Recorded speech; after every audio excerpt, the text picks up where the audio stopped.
Just give it up. Hands Off Gretel. Hi. I can't wait. I heard the sound check. Woo. And you are in for a corker. Any donations? Any donations? Gaz, come on. I'm coming back. Come on, donate. Have you got drinks? I'll go back out. I have a drink. Gaz, I think they want some drink. Have you got some drinks back What do you fancy? Oh, come on. We'll make a champagne. Ooh, right, champagne, Gaz. Come on, You do know this is the bread shed. So they do.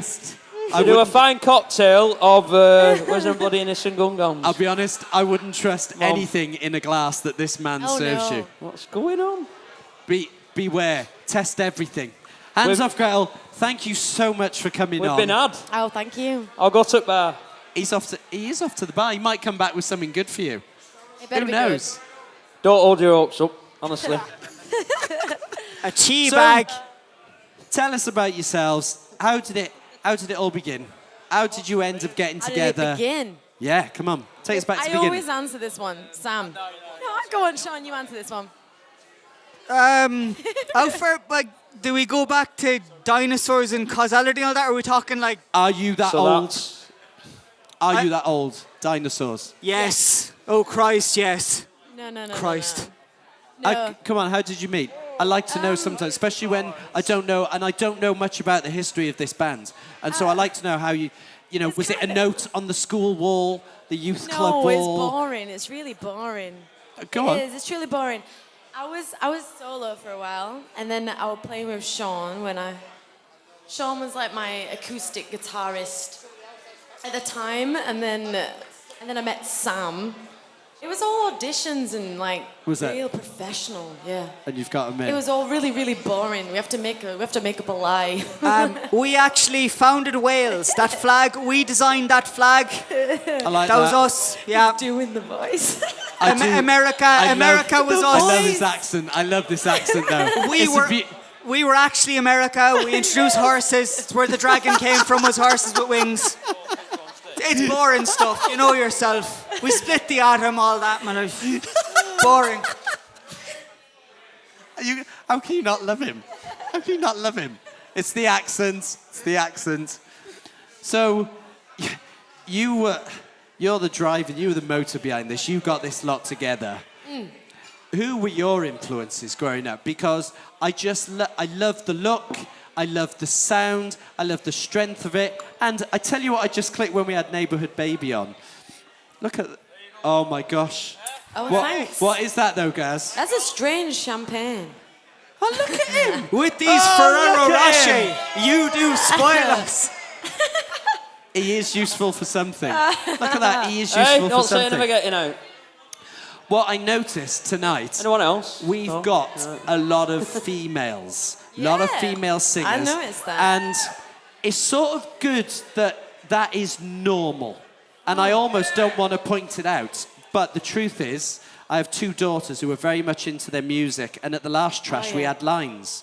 And I don't know if you've ever seen Lines, three-piece. And my daughter, who's only 12, was just over the moon. Yeah. And when I was showing her your videos, she was freaking out. Really? And so I think it is just great that we have more and more and women, that it just becomes normal. But you've got a style, and I'm guessing that as a kid you dared to be different, did you? I don't know, maybe. At home I was like wild, and then at school I was really quiet and shy. It's the quiet and shy ones, isn't it? Yeah, I was quiet and shy, but then I went to high school, secondary school, and like that's when I came into myself. And I just hated everybody, so. but who were you loving? Because growing up, I'm an old man, and so I loved Blondie. Skin. I remember the first time I saw Skunk and Nancy live, I really and it was in an in the city thing, and it started in Bristol, and she freaked me out. She was so scary in the most wonderful theatrical way. I will never forget that gig. It's genuinely still one of the best gigs of my life. Did you have these female idols, or were you just not even aware of that? Including Skin, I liked her a lot. Oh, her voice is outrageous as well. Is. I think mine was Pink. Oh God. That's Pink. a bit of a booming. I love Pink, that. Pink. Yeah. I really love Pink and Courtney Love. She was really outrageous. Yeah, I love Courtney. And I got addicted to it. I like most women really, mainly women that are really like angry and loud, and raspy voices. So do you feel, and this could be a really crap question, depends how you take it. Do you feel a responsibility to sort of to represent women in a certain way, or to make sure that it doesn't matter what age they are, whether it's my 12-year-old, that you're helping give them a voice? Like a role model. Yeah. Yes. Yeah. Oh God, yeah. There's a big responsibility because I get messages from girls that are really young, and like they tell me I help them, and then I feel like okay, I need to behave myself and be like the perfect role model kind of thing, and yeah, I do. And I don't think I don't think it has to be a perfect role model. I think No. They want real. They just want someone real. yeah, that's it, and someone who will dare to be different as well. Yep. Your sounds, where did the sound come from? Do you all have different influences? Do you all bring something different to the recording I studio? think we do. Maybe we'll start with Becky. I mean, I'm really into my metal and punk, so stuff like Motorhead and Black Sabbath. But I became more into punk music the more I was like out gigging with them and like really enjoyed it. So there's that influence. Yeah, I'd probably say punk as well. I don't really know how to play drums, but I know how to hit them hard. And I think that's like half the battle. When you're punk, So did our 18 sound check. Definitely. Did you learn drums just to get in the band? I did learn drums to get in a Sam, band. you once. were a groupie. That's how you started. Secrets out now. See, it can happen. It can happen. And so I'm interested then in how you write the songs, because you sort of said you were writing songs first and then you got the band in. Is that still how it happens? Do you? Yeah. How do you do it? Are you sat in your bedroom, or do you have to take time out and say, right, I've got to take this week and write lyrics? What do you do? It comes randomly. Like, I write in my bedroom mainly. I like to be on my own. I've tried jamming, and I can't. I can't jam. I can't make stuff up. I've got to like sing and write on my own, and I get really deep on my own. So I do it in my room or something.